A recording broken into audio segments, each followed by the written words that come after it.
अच्छा, हमें ये कैसे पता चलेगा कि कौन सा कॉइन ओरिजिनल है और कौन सा फेक है पड़ा? ठीक है, इसके लिए बहुत सिंपल सा मेथड है। ठीक है, आपको मार्केट कैप देखनी है और कैसे पता चलेगा कि ये मार्केट कैप ओरिजिनल है या एक डिजिट है सिर्फ जो हमें दिखाया जा रहा है। मार्केट कैप को आपने देखना है और उसको फाइंड आउट कैसे करना है, उसको फाइंड आउट करने का तरीका ये है कि आपको सर्कुलेटिंग सप्लाई को कॉपी करना है उसके एक्चुअल रेट के साथ।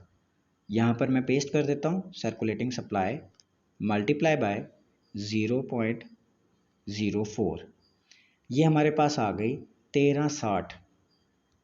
ठीक है, और ये हमारे पास आ गई मार्केट कैप 1360। तो ये ओरिजिनल है।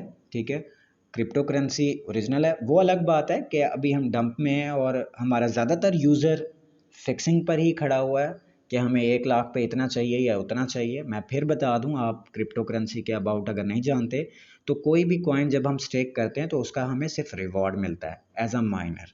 ठीक है, स्टेकिंग माइनिंग इनके रिवॉर्ड्स होते हैं, बाकी फिक्सिंग नहीं होती इनमें। ये रिवॉर्ड्स कम भी होते हैं, ज़्यादा भी होते हैं।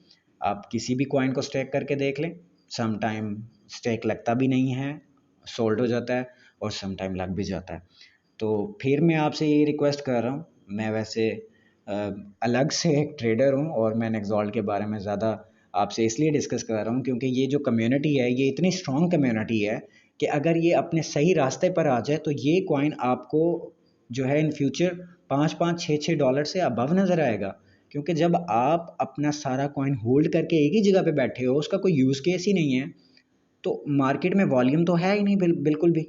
सारे अपने अपने होल्ड करके बैठे हुए हैं एक ही उसके अंदर, एक्सचेंज के अंदर, या फिर आप वॉलेट समझ लें या एडिसन परपाल कोई भी समझ लें, आप उसको वहाँ से निकालेंगे। बेशक फीसेस लगती हैं थोड़ी बहुत, लेकिन आप निकाल के उसको वहाँ पर फ्लैक्चुएशंस करेंगे तो ही नया इन्वेस्टर आएगा जो कि आपके नेक्सॉल्ट बाय करेगा और सेल करेगा। ठीक है, आप इस डाटा के अकॉर्डिंगली देखें तो मैं इसको 1 मंथ पे करके आपको इसकी सपोर्ट एंड रेजिस्टेंस बता देता हूँ।